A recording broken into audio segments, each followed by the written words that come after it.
So who here thinks they could write a bestseller if they just had the perfect fountain pen? Who thinks if they grew 3 inches taller overnight that they could play in the NBA? Why is it then that we all think that we could be successful entrepreneurs if we just had one amazing idea? In fact, the idea is the least important ingredient for success. I've been involved in 6 startups now, and I haven't had an original idea yet. Innovation just doesn't have that much to do with invention. Apple didn't design the MP3 player. That was 4 years before they came out with the iPod. But what they did is they made it cooler. And Henry Ford did not invent the assembly line, but he perfected it. Ray Kroc certainly did not invent the hamburger or McDonald's, but he bought the company from the McDonald's brothers and he built it into what we know today. We're suckers for the eureka moment, the singular hero, the tale of overnight success. But in my experience, entrepreneurs have a lot more in common with athletes and novelists. It's a lot of practice, a lot of cross-outs, and a lot of gutting it out. So let me take you behind the scenes of 2 of my ventures. Upwardly Global, which is a nonprofit organization that I started 15 years ago, also known as Upglow.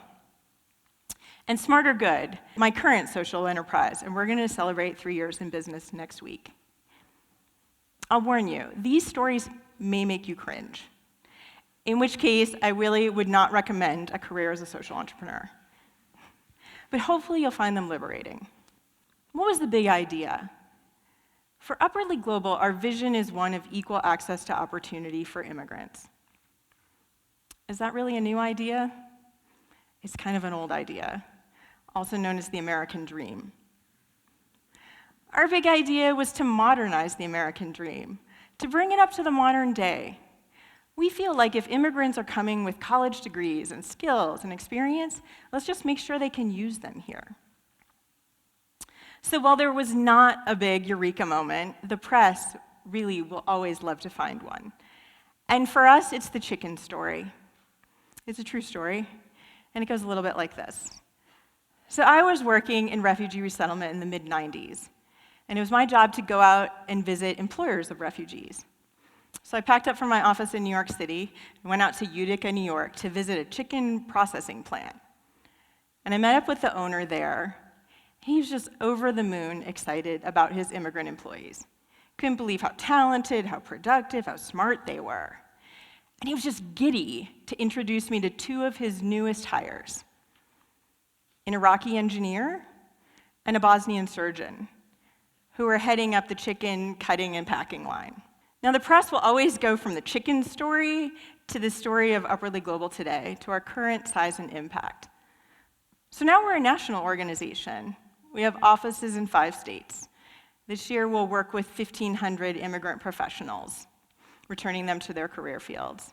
And we're influencing policy at a federal, state, and local level. And I think there's about 600 people in the audience tonight. That's how many new Americans we helped to rebuild their careers last year alone. So if you look around, this is a lot of people. You can imagine the power of that many people contributing up to their potential. Well, from chicken story to national organization, that's not how it happened at all. They left out a lot in between. So I didn't walk out of that chicken plant and start a nonprofit organization. I wrote a business plan in graduate school, like we all do. And then I submitted that to the first step on the social entrepreneurship ladder, Echoing Green. And I was summarily rejected. It did me a favor. At that point, I was just cooking up solutions, and I didn't understand all that much about the problem. So I spent another 2 years working in the field and learning, and trying to figure out why almost 2 million immigrants are systematically underemployed in the US. So then I finally did get an organization going, just a little bit, around 2001. And shortly after that, the tragedy of 9/11 happened. And there was really high anti-immigrant sentiment. Our mission was not a popular one, and we definitely got a lot of hate mail. And then the economy tanked in California. And I had this section in the business plan that talked about how we needed to have employer partnerships to be successful. So we're calling around to these employers, asking them to partner with us. But not surprisingly, they're not really calling us back, mostly because they're laying off most of their staff. And we had our own little staff of 4, very committed, very dedicated, but also really exhausted. And we ended the year in 2005 with a handful of results and a whopping $3,448 in our bank account. And I made plans to shut the organization. It was really the lowest of the lowest points in my career.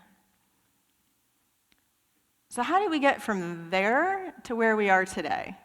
Because the idea never got any more original, but we got a lot more resourceful. We had to use what we had. And what we had were volunteers. It was actually really easy for us to attract volunteers. We had hundreds of volunteers.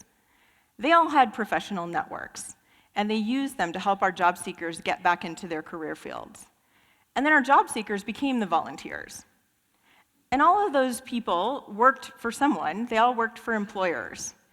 So they were able to help us get these employer partnerships going. And those partnerships gave us a lot of credibility.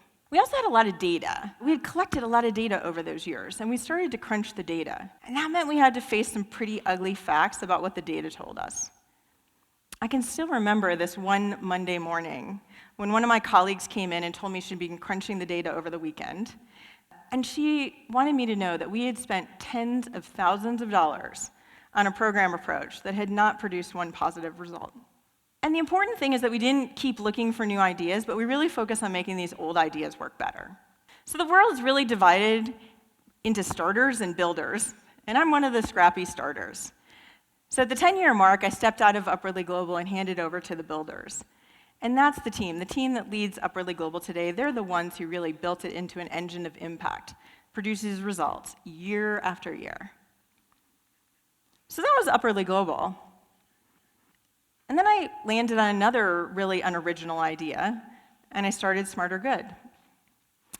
And this time, however, I knew this problem really, really well. And you all know this problem really well now, too, because you just heard me talk about it. Starting a nonprofit organization, very hard, incredibly difficult job. And yet, this sector of ours is growing really quickly. We've got 1.5 million nonprofits in the US. 1 in 10 Americans works for a nonprofit organization. The work that we are doing in the nonprofit sector is very important. And yet, at a systems level, it's so inefficient. And that inefficiency means that we're not creating the kind of impact that we could be creating. And that bugged me.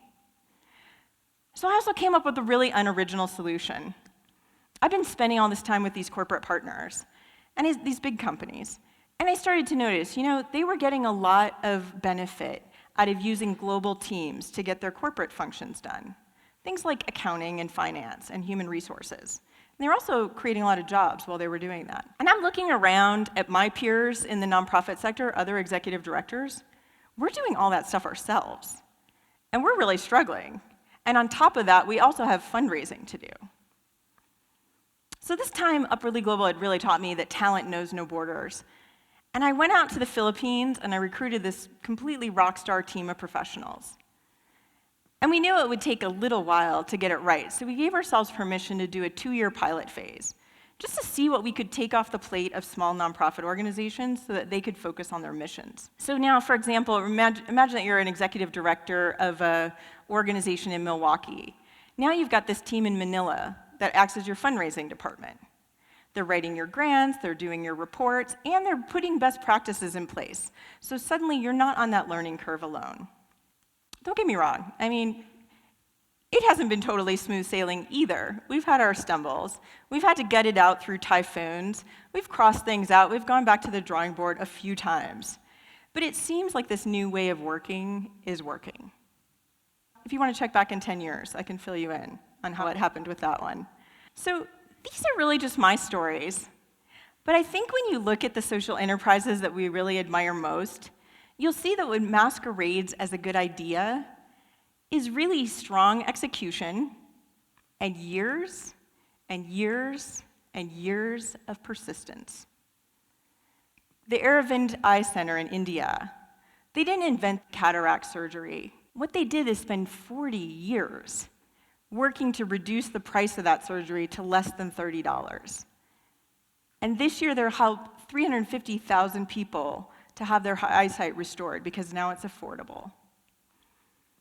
And Year Up didn't invent vocational training. We used to have a lot of vocational training in the US. But what they did is they brought it back.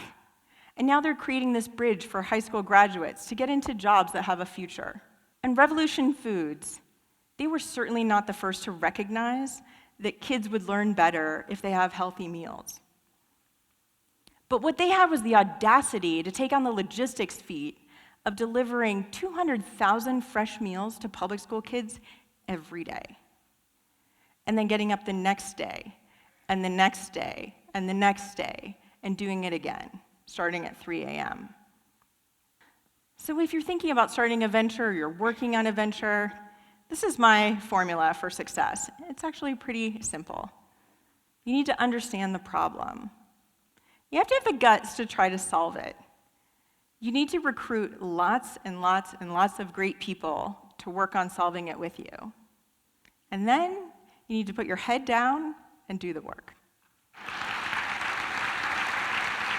Thanks.